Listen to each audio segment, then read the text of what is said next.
On July the 13th, 2025, a Beechcraft B-200 Super Kingair operated by Zeusch Aviation crashed shortly after takeoff at London Southend Airport. The flight bound for Lelystad in the Netherlands lasted less than 30 seconds. The aircraft climbed briefly, then rolled, inverted, and crashed within the airport perimeters. All 4 people on board the plane sadly lost their lives in the accident. In this video, we're going to look closely at what happened. We will analyze the flight path, look at the available data, and walk through what we know so far about the accident. This isn't about speculation. We're going to look at verified facts and aviation context to understand how something like this could happen under seemingly normal conditions. The aircraft involved in this accident was a Beechcraft B-200 Super Kingair with the tail number Papa Hotel Zulu Alpha Zulu. It was operated by Zeusch Aviation, a Dutch company specializing in air ambulance, air charter, and aerial operations.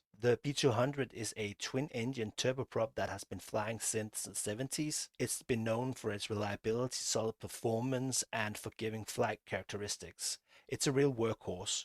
This one was built in 1994, a 30-year-old airframe, yes, but still very capable. It was powered by 2 Pratt & Whitney PT6A42 engines, each producing 850 horsepower. Not the highest output PT6 variant, but still strong enough for a 12,500-pound aircraft. Configured for medevac use, this Kingair had modified cabin seatings on board and medical equipment, optimized for transporting patients and medical staff safely. There were no known mechanical issues or maintenance concerns before the flight. The Kingair B-200 is known for its stability and versatility. It's pressurized, it has weather radar, dual FMS systems, and it's often upgraded with a terrain avoidance system and TCAS. This plane was well equipped, was a competent aircraft, perfectly suited for short field, high reliability missions like medevac.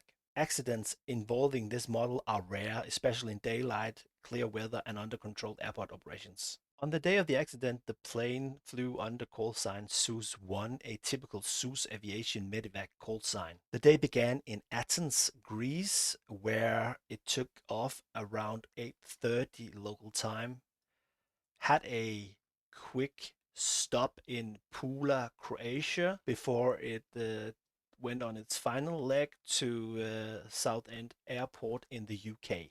It arrived at Southend Airport around 12:30 local time, and about an hour later, it was supposed to take a flight back to Leila Airport in the Netherlands, where it had its home base. Conditions of the day were good. It was daylight, clear skies, no reported delays, so everything lined up for a normal flight back home.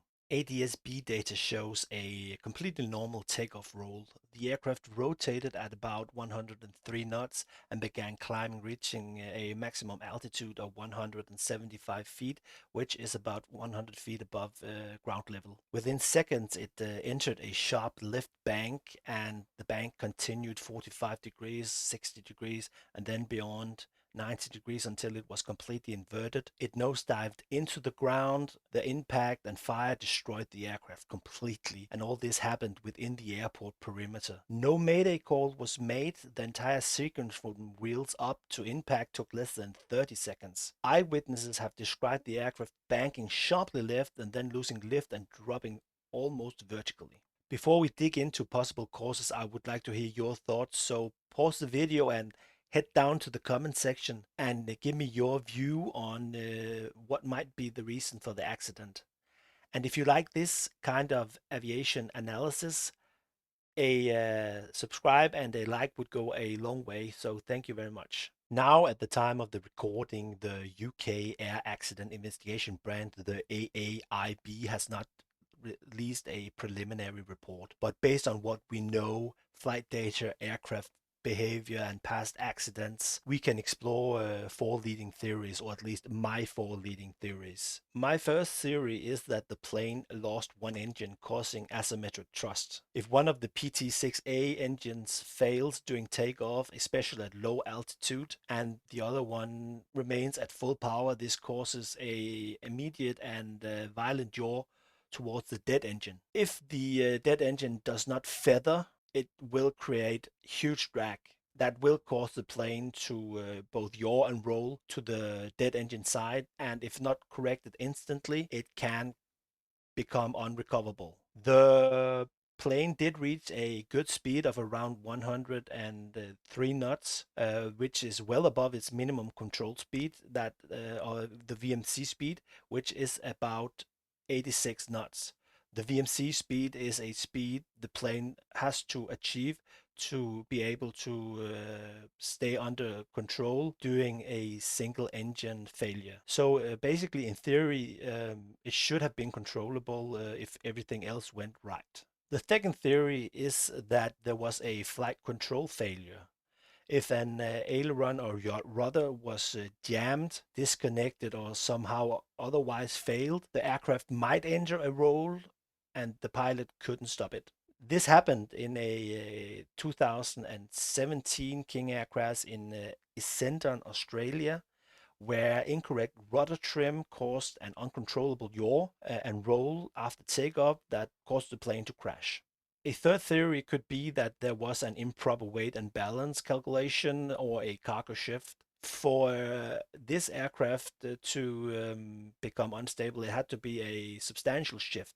So I don't find this very plausible, but we can't rule it out. The fourth and last of my theories is that somehow the pilots might have lost spatial disorientation or made a wrong input to the controls. It's very unlikely in clear weather, but it is possible, especially if the crews were startled by a sudden yaw or some other reaction and they made a sudden, very drastic input. It could happen, but I don't see it very plausible in this scenario. But perhaps a combination of the theories was also a possibility. But let's circle back to the first theory about engine failure with asymmetric thrust. It's going to be a little technical now, so listen up.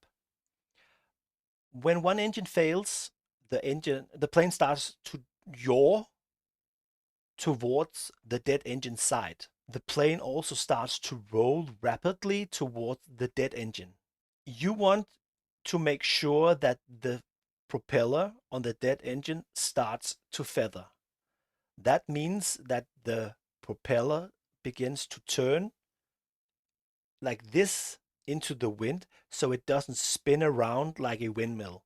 You don't want that to happen because that will cause a lot of drag, which will cause the plane to yaw and roll even further. The King Air has a system called auto feather, which means that the system is supposed to feather the propeller automatically.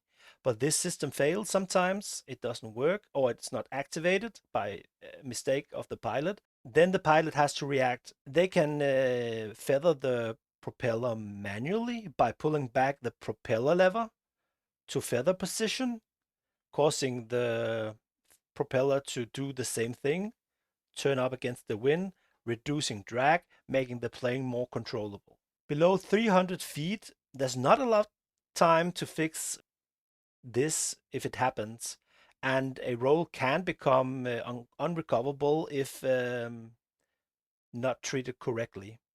That's where VMC comes in. The B200 VMC, which is the speed at which the plane is flyable with one engine, is 86 knots. The King Air flew 100 knots, 105 knots, so it was way above the minimum control speed of a single engine failure. So why did it roll? That's the question. Perhaps the auto feather system failed, or it wasn't armed, like I just said. That can happen if the pilot somehow forgets to arm it. There could be improper rudder inputs or a delayed correction when the engine failed.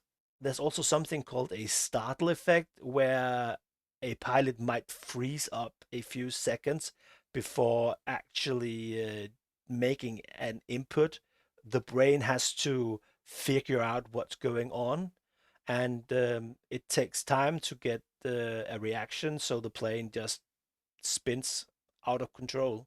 It's a brutal reality. From liftoff to crash, less than 20 seconds. The roll began maybe 8 seconds after takeoff. That gave the crew less than 5 to 8 seconds to react, identify, and respond to the roll. And even experienced pilots under pressure at low altitude in a real failure scenario may not have the time to react properly. This is where the startle effect becomes deadly. Pilots train simulated engine failures all the time, at altitudes, at takeoff, just when becoming airborne. But real failures are different. They're violent, they're confusing, and they're fast. Even if the aircraft was above VMC, if the autofeather didn't engage, if control input was delayed, or if aircraft was nose high with drag, it may not have been recoverable. Right now, we can only piece together part of the puzzle. We know that the aircraft took off normally, then lost control and crashed. We suspect a possible engine failure, maybe a feathering issue, maybe delayed reaction, or maybe a combination of multiple small things, non-fatal on their own, but deadly together. The UK AAIB is conducting a full investigation, reviewing engines, flight control systems, crew history, and maintenance logs. They're going to go over everything, and we'll likely get a preliminary report soon. A final report could take several years. For now, we remember the 4 people who lost their lives in the crash, and we wait not to assign blame, but to learn, to improve, and to prevent the next one. When the final report comes out, I'll be here to break it down with you. So thank you for watching, and push that subscribe button and bell notification so you can see when I come out with a new video. I'm Anna Smithfield. Thank you for watching.